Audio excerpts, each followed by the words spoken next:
Oui, oui, c'est une victoire importante acquise en seconde période.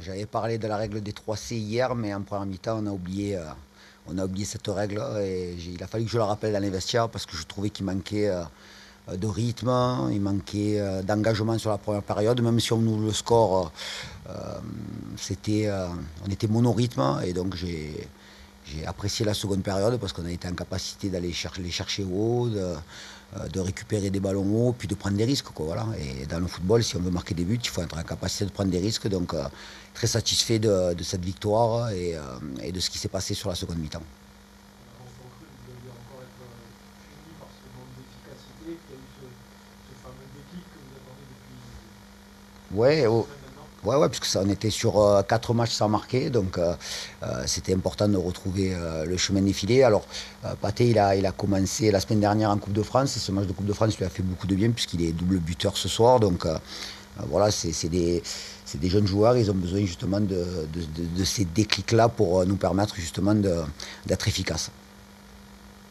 Comment vous expliquez le momentum finalement vous arrivez finalement à jouer, on sent que ça bascule, je sais pas si c'est le fait de ne pas lâcher, de continuer à insister. Bon, simplement augmenter le rythme. Il fallait augmenter le rythme. Ce qu'on a produit en première mi-temps, ça, quel que soit le résultat, ça nous convenait pas. Je ne dis pas que ça me convenait pas, mais ça nous convenait pas. Même les joueurs étaient conscients d'être un peu amorphes. Alors effectivement, c'est toujours difficile de jouer contre un bloc bas.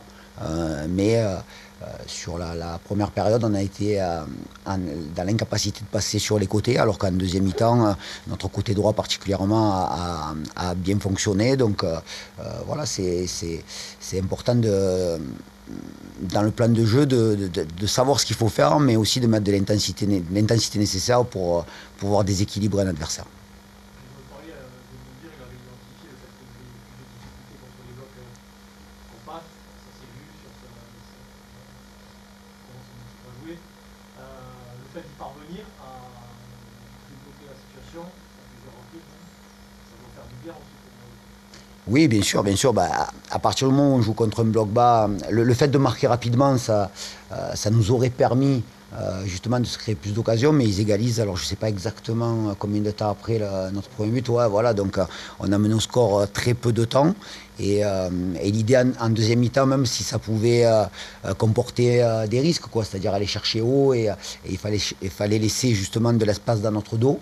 Euh, donc, mais on a été beaucoup mieux. Je parle d'intensité parce que c'est vraiment ça qui a fait la différence entre la première et la seconde période.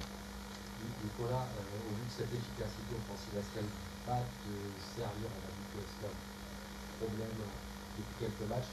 Est-ce que là, tu comptes t'appuyer dessus? Est-ce que Bien tu sûr. trouves ça rassurant? Ouais, bien sûr que c'est rassurant de marquer des buts. C'est rassurant d'obtenir notre premier penalty après 14 journées. Donc c'est rassurant de voir des attaquants percutés dans la surface de réparation. Et c'est rassurant de voir des joueurs qui prennent des responsabilités en frappant de très loin. Donc bien sûr qu'on va s'appuyer dessus, comme on va s'appuyer sur le clean sheet contre le Paris FC.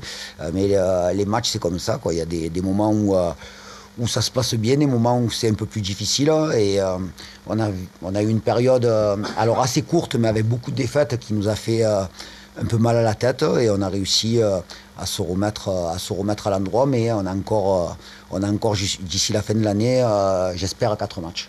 Au-delà du marque, on a vu ce soir beaucoup de frappes orientées. C'était ce qu'on avait demandé. Voilà, ben, comme Greg avait vu justement ce qui pouvait nous poser problème. On sait que sur un bloc bas, pour faire sortir un bloc, il faut être capable de frapper de loin. Alors, ou contourner ce bloc, cette défense à 3 ou à 5 par l'utilisation des latéraux, ou alors frapper de loin. Les premières frappes n'ont pas été cadrées ou n'ont pas été dangereuses, mais au moins elles ont eu le mérite d'exister. Tu peux nous dire ce que tu sais de la blessure de Steve? Ischio, grosse décharge.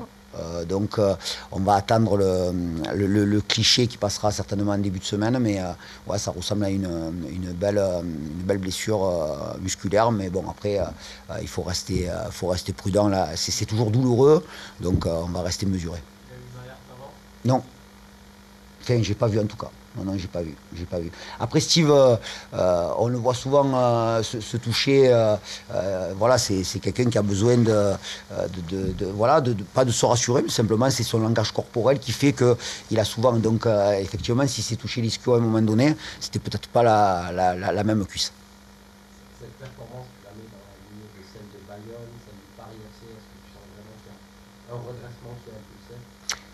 Oui, on en avait besoin de toute façon de ce redressement, mais on sait que l'équilibre est toujours fragile. Hein, voilà, donc confiance et suffisance, la frontière est extrêmement infime.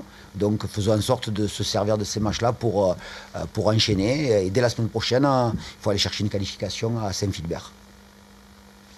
Merci. Bon week-end.